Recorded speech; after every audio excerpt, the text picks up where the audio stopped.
Hello दोस्तों, मेरा नाम है धीरेन्द्र। आज की वीडियो में बात करने वाली है security analysis and portfolio management में सिक्योरिटी एनालिसिस के बारे में बात करने वाली है। आपको बता दो कि ये टॉपिक बीकॉम में भी आता है, एमबीए में भी आता है। तो ये जो टॉपिक है और वैसे भी नॉलेजेबल भी टॉपिक है बहुत। अगर आप स्टॉक मार्केट में इंटरेस्टेड है तो ये टॉपिक आपके लिए बहुत इंपॉर्टेंट होगा, क्योंकि इसमें हम सिक्योरिटी एनालिसिस कैसे करते हैं कि कैसे हम किन शेयर में पैसा लगाना है वो कैसे चूज करें, ये उसका टॉपिक है। बहुत इंपॉर्टेंट है। चलिए शुरू करते हैं। और ये जो मैं आपको बताऊंगा सारे नोट्स आपको डिस्क्रिप्शन में उसका लिंक मिल जाएगा, पीडीएफ मिल जाएगी। तो देखिए, सिक्योरिटी एनालिसिस पहले होता क्या है। सिक्योरिटी एनालिसिस मतलब जो फाइनेंशियल इंस्ट्रूमेंट ट्रेडेबल है, जिसको आप खरीदना चाहते हो या बेचना चाहते हो, उसकी एनालिसिस करना, उसको समझना कि मुझे सिक्योरिटीज पे वो पैसा लगाना है या नहीं लगाना। उसी को सिक्योरिटीज बोलते हैं ना, फाइनेंशियल इंस्ट्रूमेंट जो ट्रेडेबल होते हैं। ठीक है, ट्रेडेबल मतलब खरीदना बेचने वाले जो होते हैं। It deals with finding the proper value of individual security. पहले हम एक प्रॉपर वैल्यू फाइंड करें, जो भी सिक्योरिटी जैसे स्टॉक या बॉन्ड कुछ भी जिसको हम खरीदना चाहते हैं या बेचना चाहते हैं, उसकी वैल्यू फाइंड करें, कितनी क्या है वो। They are usually classified into debt security. Debt वाला होता है यानी कि लोन वगैरह, इक्विटीज, शेयर्स या सम हाइब्रिड या दोनों को कॉम्बिनेशन। कॉमोडिटी और फ्यूचर कॉन्ट्रैक्ट सिक्योरिटी नहीं कहते उसे। जो कॉमोडिटी मार्केट होती है ना, सामान वाली मार्केट, गोल्ड, सिल्वर, पेट्रोल, ये सब कॉमोडिटी में आ जाएगा। फ्यूचर कॉन्ट्रैक्ट होते हैं कि आपने कॉन्ट्रैक्ट करा फ्यूचर डेट को, आपको उसका वैल्यू या तो बेचना पड़ेगा शेयर या खरीदना पड़ेगा, तो वो सिक्योरिटी नहीं होती। तो बहुत सारे ऑब्जेक्टिव होते हैं सिक्योरिटी एनालिसिस के कि कैपिटल एप्रिसिएशन, पैसा आपका बढ़े, रेगुलर इनकम आए, आपकी इन्वेस्टर हो तो आप कैपिटल आपकी सेफ रहे, लॉस ना हो। जो फ्यूचर में आपका महंगाई बढ़ने वाली है तो उसका आपकी पैसा बढ़ेगा तो महंगाई के बराबर आ जाएगा। तो इसलिए महंगाई बढ़ने वाली तो पैसा भी बढ़ना चाहिए, इसलिए इन्वेस्टमेंट बहुत जरूरी है। लिक्विडिटी बनी रहे कि कभी भी आपको पैसा चाहिए तो फटाफट आप बेच के पैसा आपका आ सकता है बाहर। सबसे बड़ी बात है कि सिक्योरिटी जो मार्केट होती है वो लिक्विडिटी बहुत होती है, लिक्विडिटी वहां पर बहुत है। उसके बाद बात करते हैं, देखो क्या क्या उसके अंदर एनालिसिस करना पड़ता है। सबसे पहले तो फंडामेंटल एनालिसिस होता है सिक्योरिटी मार्केट में। फंडामेंटल एनालिसिस मतलब कि कंपनी के फंडामेंटल देखने पड़ेगी आपको कि कंपनी कैसी है, कंपनी प्रॉफिट में जा रही है, लॉस में जा रही है, वो सब चीजें होती है। So it is a method of evaluating the intrinsic value of an asset, मतलब एसेट की बुक वैल्यू। इंट्रिंसिक मतलब बुक वैल्यू जो बैलेंस शीट में लिखी जाती है। And analysing the factor that could influence is price in future, कि हम ये देखेंगे कि भाई जो कंपनी के एसेट्स है वो कितने के और फ्यूचर में उसका प्राइस कितना बढ़ेगा। So this form of analysis based on external events and influences as well as on financial statement industry trend. इसमें देखना पड़ता है कि जैसे कि अभी आपको पता है हिंडनबर्ग की रिपोर्ट निकली थी, जिसपे एकदम से अदानी के शेयर के प्राइसेस पे बहुत बड़ा इफेक्ट हुआ था, बहुत ज्यादा डाउन हो गए थे। कहा वो वर्ल्ड के तीसरे नंबर पे आदमी थे, एकदम से 22 में नंबर चला गए। तो वो इसलिए देखना पड़ता है, एक्सटर्नल इवेंट को भी आपको देखना पड़ता है साथ में कि एक्सटर्नल इवेंट का इफेक्ट कैसे पड़ेगा कंपनी के एसेट्स पे। फाइनेंशियल स्टेटमेंट उठानी पड़ेगी, इंडस्ट्री के ट्रेंड क्या चल रहे हैं वो देखना पड़ता है। फाइनेंशियल एनालिसिस, फंडामेंटल एनालिसिस से बहुत ज्यादा एसेंशियल है, बिकॉज वो आपको कंसिस्टेंट और रिलायबल इंफॉर्मेशन देता है कि फ्यूचर में क्या हो सकता है। ठीक है, जिससे आप कंपनी की सिक्योरिटी की इंट्रिंसिक वैल्यू चेक कर सकते हो। सिक्योरिटी की जो वैल्यू है, यानी कि एक शेयर की वैल्यू मान लो 10 रुपए का है, तो वो उसके फ्यूचर में कितना बढ़ सकता है वो आपको पता चल जाएगा। बहुत सारे मेथड होते हैं, डिस्काउंटेड कैश फ्लो मॉडल होता है इसके अंदर। डिस्काउंटेड कैश फ्लो मॉडल वही होता है कि फ्यूचर में एक्चुअल में कैश जनरेट कितना होगा आपका इन्वेस्टमेंट से, वो समझ में आ जाएगा। उसमें 3 तरीके के होते हैं fundamental analysis, economic analysis, industry का एनालिसिस, कंपनी का एनालिसिस, इस तरीके से होते हैं। बाकी हम ऑब्जेक्टिव की बात करें तो फंडामेंटल एनालिसिस की ऑब्जेक्टिव क्या है, वो एक चीज करना कि एसेट की वैल्यूएशन निकालना सही तरीके से और पता करना कि भाई फ्यूचर में कितना प्राइस बढ़ सकता है। बिजनेस परफॉर्मेंस का प्रोजेक्शन लेना, फ्यूचर में कैसे होगी बिजनेस, प्रॉफिट में जाएगा या लॉस में जाएगा। ठीक है ना, मैनेजमेंट को इवैल्यूएट करना कि भाई कंपनी के मैनेजमेंट में डिफॉल्ट तो नहीं हो रहा कहीं, जैसे कि ऐसा तो नहीं कि फ्रॉड कर दिया कंपनी ने। फ्यूचर के प्राइसेस को डिटरमाइन करना ये बहुत जरूरी है। स्टेप्स क्या क्या होते हैं एनालिसिस करने के लिए, आपको पहले इकोनॉमिक और मार्केट का एनालिसिस करना पड़ता है, कंट्री में क्या चल रहा है, मार्केट में क्या चल रहा है। फिर फाइनेंशियल स्टेटमेंट को एनालाइज करना पड़ता है आपको, प्रॉफिट एंड लॉस अकाउंट देखो, कंपनी की बैलेंस शीट उठाओ, वो चेक करो कि कंपनी ने कोई लोन तो नहीं उठा रखा ज्यादा। बैलेंस शीट चेक करो, प्रॉफिट लॉस चेक करो, प्रॉफिट में है कि नहीं है। मार्केट समझ लिया आपने, profit and loss account, balance sheet समझ ली, फिर फोरकास्ट करो कि मैंने अगर इतना पैसा लगा तो कितना फ्यूचर में मिल सकता है। फिर सिक्योरिटी की वैल्यू फॉर्मुलेट करो कि फ्यूचर में कितनी हो सकती है, अभी कितनी है, फिर आप रिकमेंडेशन दो। फिर आप ये आप स्टॉक ब्रोकर हो या जैसे कि आप होता है ना कि स्टॉक एनालिस्ट होता है, उसके लिए बनने के लिए कह रहा है वो, रिकमेंडेशन उसके लिए कह रहा है कि आप उसको फिर रिकमेंडेशन दोगे जो आपका क्लाइंट है उसको। सिक्योरिटी एनालिसिस में बहुत सारी ट्रेडिशनल अप्रोच भी होती है, इकोनॉमिक इंडस्ट्री कंपनी एनालिसिस भी होती है, जिसको ईआईसी बोलते हैं, इकोनॉमिक इंडस्ट्री कंपनी एनालिसिस। ये बहुत इंपॉर्टेंट होती है। पहले इकोनॉमिक एनालिसिस समझते हैं। उसमें इकोनॉमिक एनालिसिस क्या होती है कि आपका स्टॉक प्राइसेस, ये जो हमारा कंट्री में जीडीपी होती है ना, उसकी वजह से कैसे इफेक्ट होती है। Stock prices react favourably to the low inflation. अगर इन्फ्लेशन कंपनी में लो हो रहा है तो इसका मतलब लोगों पे पैसा ज्यादा होगा, लोग ज्यादा सामान खरीद पाएंगे, तो अपने आप ही स्टॉक के प्राइसेस बढ़ जाते हैं, क्योंकि लोग ज्यादा खरीदेंगे ना, ज्यादा इन्वेस्ट करेंगे, और जितना ज्यादा लोग स्टॉक में इन्वेस्ट करते हैं उतना ज्यादा उसका प्राइस बढ़ता है। सिंपल सा फंडा है। जब किसी चीज की डिमांड बढ़ती है तो प्राइस बढ़ता है, और डिमांड कम होगी तो ऑब्वियस ही बात है प्राइस भी गिर जाएगा। सिंपल है। तो इसी तरीके से कंपनी में ग्रोस नेशनल प्रोडक्ट, यानी कि जो कंपनी का पूरा बाहर जितना भी पैसा कंपनी कमा रही है, अंदर से या बाहर से, वो सारा अगर बढ़ रहा है, इंक्रीज हो रहा है, तो भैया स्टॉक प्राइस बढ़ता है। ठीक है। अगर अनएम्प्लॉयमेंट लेकिन बढ़ रही है, इन्फ्लेशन बढ़ी जा रहा है, तो स्टॉक के प्राइसेस पर नेगेटिव इफेक्ट आएगा। सिंपल सी बात है। रिसेशन हो रहा है, कंपनी मंदी चल रही है इकोनॉमी में, स्टॉक के पैसे गिर जाएंगे। तो इस तरीके से होता है। तो आपको किसी भी स्टॉक पे अगर पैसा लगाना है तो पहले आपको ये चेक करना पड़ेगा, इकोनॉमिक एनालिसिस करनी पड़ेगी कि कंट्री के अंदर क्या चल क्या रहा है, कंट्री मंदी में है, या अगर कंट्री आपको लग रहा है कि जीडीपी बढ़ रही है तो ऑब्वियस ही बात है इसका मतलब कंपनी बढ़ेगी आगे। फिर इंडस्ट्री एनालिसिस होता है, मार्केट में मार्केट देखना पड़ता है कि मार्केट में रिस्क क्या चल रहा है। जैसे कि अभी अदानी के अदानी की वजह से, अदानी के शेयर गिरने की वजह से पूरी मार्केट डाउन हो रखी है इस वक्त, स्टॉक मार्केट। जब मैं ये वीडियो रिकॉर्ड कर रहा हूं तब की बात कर रहा हूं, मतलब उस समय अदानी का शेयर इतना गिरा, उसकी वजह से पूरी मार्केट डाउन चल रही है। तो मार्केट रिस्क देखना पड़ता है अभी ये चल रहा है, क्योंकि हर एक स्टॉक प्राइस डिक्लाइन होता है अगर रिसेशन है, रिस्क चल रहा है कोई मार्केट में तो वो डिक्लाइन होता है स्टॉक। अनदर इंपॉर्टेंट पॉइंट है, defensive kind of stock is affected less bye recession. अगर कोई डिफेंसिव स्टॉक है, जैसे कि स्टॉक बहुत अच्छा है, मतलब उसमें ज्यादा लोग उसको खरीदते, ज्यादा बहुत मतलब बेचते नहीं है उसको, स्टॉक एक बार खरीद के रख लेते हैं लोग, डिफेंसिव अप्रोच फॉलो करते हैं। एक होता है लोग स्टॉक खरीद के बेच देते हैं तो उसका स्टॉक का प्राइस गिर जाएगा, खरीद के रखा हुआ है तो उसका स्टॉक का प्राइस पे इफेक्ट नहीं पड़ेगा।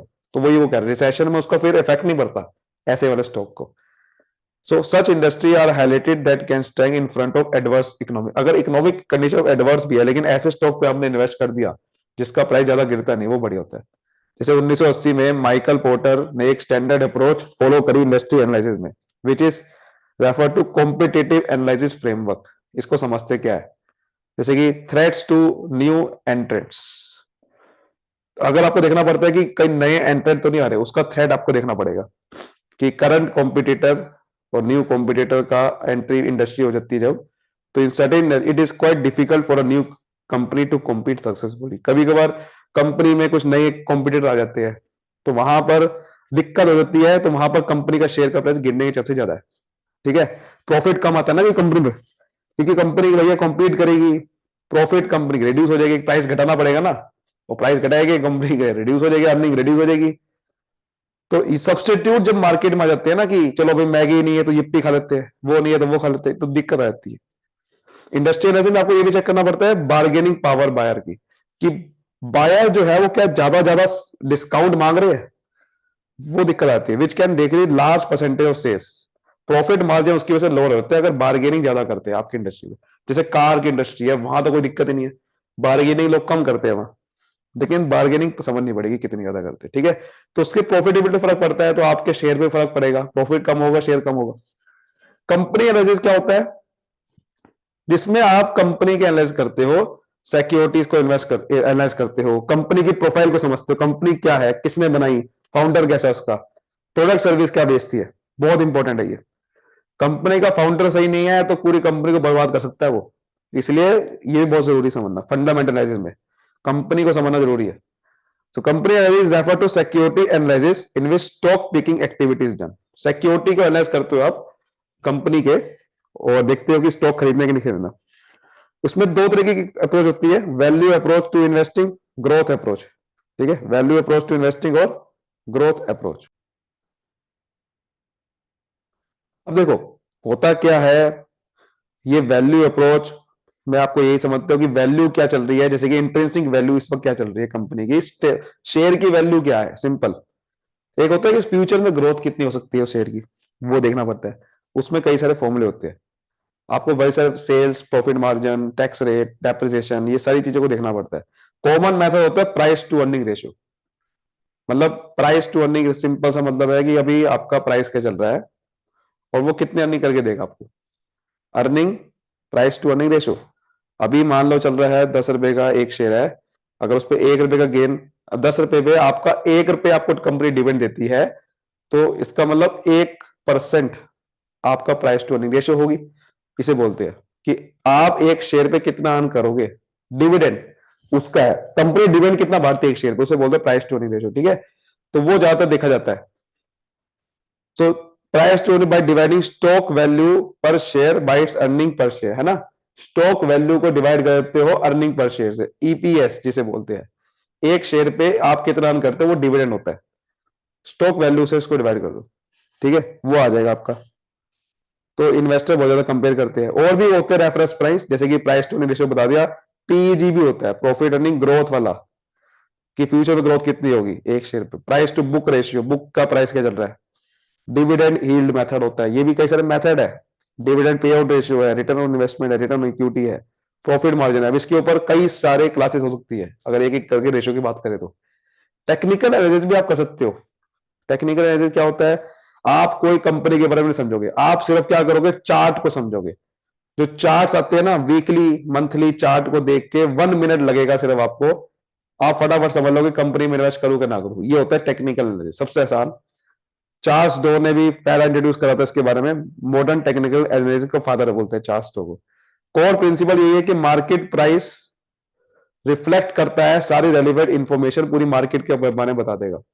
तो आपको क्या करना है, हिस्ट्री देखनी है सिक्योरिटी मार्केट की, ट्रेडिशनल पैटर्न क्या चल रहा है। मान लो कि बहुत पुराना पैटर्न चल रहा है कि कंपनी का शेयर गिरता है फिर ऊपर जाता है, गिरता है फिर ऊपर जाता है, गिरता है ऊपर जाता है। अगर गिरा हुआ है और अपने आप को इन्वेस्ट कर दिया तो डेफिनेटली ये ऊपर ही जाएगा। ऐसे आपका टेक्निकल एनालिसिस होता है। तो आप समझ जाओगे कि पैटर्न क्या चल रहा है। पैटर्न अगर गिरना ऊपर चल रहा है तो ऊपर जाएगा, अगर पैटर्न है कि भाई ये ऐसा चल रहा है, सीधा चल रहा है, तो सीधा ही जाने के चांसेस ज्यादा है। हाँ, अनलेस एंड अनटिल बहुत तगड़ा मार्केट में क्रैश आ गया तो नीचे जा सकता है, लेकिन ऐसा ही होता है। अगर ये ऊपर जा रहा है तो इसके ऊपर के जाने के चांसेस ज्यादा है, या फिर आपको इन्वेस्ट तब करना चाहिए जब नीचे हो, तब फायदा होता है। ऊपर हो सकता है ऊपर के बाद नीचे जाए, पैटर्न देखना पड़ेगा, पहले का पैटर्न चल रहा है। अगर ऐसा लग रहा है कि पैटर्न ऊपर ही जाई जा रहा है तो ऊपर जाने के ही जाएगा, इस तरीके से होता है। ठीक है, तो अगर दोनों को देखें, फंडामेंटल टेक्निकल एनालिसिस कंपेयर करें। फंडामेंटल एनालिसिस फोकस करता है कंपनी की सच की, सच के में शेयर की वैल्यू कितनी है वो पता क्या चलता है कंपनी के balance sheet, profit and loss account देख के। लेकिन टेक्निकल एनालिसिस में आपको सिर्फ क्या करना है, आपको चार्ट देखने हैं, चार्ट्स। तो टेक्निकल एनालिसिस क्या होता है, चार्ट के हिसाब से होता है price movement. Fundamental analysis most often when determining the quality of long term, की लॉन्ग टर्म में मेरा शेयर की वैल्यू कैसी रहेगी, वो चेक करने के लिए फंडामेंटल देखना पड़ेगा। Technical analysis short term investment के लिए बढ़िया होता है, जो एक्टिव ट्रेडर होते हैं मार्केट में, बट फंडामेंटल लॉन्ग टर्म के लिए होता है। तो मेजर प्राइमेस देखे कि आपको फंडामेंटल करना चाहिए या टेक्निकल, तो आपके ऊपर डिपेंड करता है। बॉटम अप्रोच फॉलो करनी चाहिए fundamental analysis, beginning your analysis on micro economic level right from start. शुरू से आपको फंडामेंटल एनालिसिस पे ज्यादा फोकस करना चाहिए, typically starting a particular company. ठीक है ना, क्योंकि फंडामेंटल एनालिसिस में आपको ये देखना पड़ता है कि कैश फ्लो, हर चीज को देखना पड़ेगा कि कंपनी कैसा है। तो लॉन्ग टर्म इन्वेस्ट करना है तो फंडामेंटल करो, शॉर्ट टर्म करना है तो टेक्निकल। उसके बाद एक और अप्रोच होती है जिसका नाम होता है एफिशिएंट मार्केट थ्योरी। ये अप्रोच भी होती है, इसको आप एक बार ज्यादा खुद से समझिएगा, क्योंकि ये ना पूरा का पूरा आपको नोट में आपको मिल जाएगा। एक बार मैं आपको थोड़ा सा बता देता हूँ क्या होती है। इसमें यही कहते हैं कि भाई एक थ्योरी में कहते हैं एफिशिएंट मार्केट मतलब कि शेयर जो है मार्केट में वो सही ऑपरेट कर रहा है। जो शेयर एक्चुअल मार्केट जो है वो एफिशिएंटली ऑपरेट कर रही है, यानी कि जितने भी इंफॉर्मेशन मुझे मिल रही है मार्केट से वो सही है, हम यही मान के चलते हैं। तो investor can not get ahead of the market by trading on new information because every other trader is doing the same thing. Investor जो है वो मार्केट से बाहर नहीं जाएगा कोई नई इंफॉर्मेशन लेने के लिए, बिकॉज हर एक ट्रेडर एक ही चीज कर रहा है। तो ये थ्योरी ये कहती है कि हम मान के चलते हैं कि हमारी मार्केट बिल्कुल सही है, जो मार्केट से इंफॉर्मेशन मिल रही है वो सही है, बिल्कुल वो सच है, उसको यही मान के चलते हैं। उसी को एफिशिएंट मार्केट हाइपोथेसिस बोलते हैं। हाइपोथेसिस का मतलब अंदाजा लगाना स्टार्टिंग में, कि हम ये मान के चलते हैं जो शेयर प्राइसेस रिफ्लेक्ट हो रहे हैं वो सारे इंफॉर्मेशन कंसिस्टेंट है, सही है, ठीक है। तो इसकी जो फेयर वैल्यू है कि हम ये मान के चलते हैं कि अंडर वैल्यू स्टॉक नहीं है, स्टॉक इन्फ्लेटेड नहीं है, वो बिल्कुल सही है। So it should be impossible to outperform the overall market through expert stock selection और market timing. The only way investor can obtain higher return by purchasing risk. वो कह रहा है कि ऐसा नहीं है कि आपको एक्सपर्ट होना पड़ेगा स्टॉक सिलेक्शन में, आपको बस रिस्कियर इन्वेस्टमेंट जितनी ज्यादा करोगे उतनी ज्यादा आपको इन्वेस्ट होगी। लेकिन यही थ्योरी की वजह से अदानी के शेयर का आपको पता है, अदानी का शेयर इंफ्लेटेड था बहुत ज्यादा, अंडर वैल्यूड नहीं था, ओवर वैल्यूड था वो, मतलब ज्यादा दिखा रहा था, थी उसकी वैल्यू कम। लेकिन एफिशिएंट मार्केट हाइपोथेसिस के चक्कर में हम इन्वेस्टमेंट क्या करते हैं, कर देते हैं शेयर पे, हम सोचते हैं कि बिल्कुल सही है वो, बट होता तो है नहीं। तो वो ये कह रहा है कि हम वो चाहते हैं, हम सोचते हैं फेयर मार्केट वैल्यू है सबकी, बेनिफिट तभी देगा जब हम ज्यादा इन्वेस्ट करेंगे, उस चक्कर में ही करते हैं। तो ये आप सारा पढ़ लेना यहाँ से। ऐसे में थ्री फॉर्म को हाइपोथेसिस होते हैं, वीक फॉर्म होता है, सेमी स्ट्रॉन्ग होता है, स्ट्रॉन्ग फॉर्म होता है, ठीक है। तो यही चीज होती है, इसमें आप अच्छे से पढ़ लेना इसमें क्या होता है। देखिए वीक फॉर्म ये कहता है कि बस जितनी भी पहले की इंफॉर्मेशन थी वही सिक्योरिटी के प्राइस को डिटरमाइन करती है। तो फंडामेंटल एनालिसिस से आपका शॉर्ट टर्म बेनिफिट हो सकता है, लॉन्ग टर्म नहीं हो सकता, और टेक्निकल एनालिसिस वर्क नहीं करता। ये वीक फॉर्म ऑफ हाइपोथेसिस है कि हम अगर कमजोर तरीके से हम मार्केट को समझे तो ऐसा समझ सकते हैं। लेकिन सेमी स्ट्रॉन्ग फॉर्म क्या है कि फंडामेंटल एनालिसिस में देखना, टेक्निकल में देखना, अगर आप नई इंफॉर्मेशन गैदर करोगे चल क्या रहा है आजकल, तो ये इसको कहेंगे सेमी स्ट्रॉन्ग है। सबसे स्ट्रॉन्ग क्या है कि आप सारी इंफॉर्मेशन देखो, पब्लिक भी प्राइवेट भी, उसी से स्टॉक का प्राइस डिटरमाइन होता है। कोई इन्वेस्टर तभी गेन कर सकता है जब सारी इंफॉर्मेशन देखेगा, इसे कहते हैं स्ट्रॉन्ग फॉर्म, कि इन्वेस्टर तभी रिटर्न ज्यादा दे सकता है जब वो सारी चीजें देखेगा। उम्मीद करता हूँ सब चीजें समझ में आई होगी। वीडियो को लाइक करें, सब्सक्राइब करें। Thank you so much, all the best.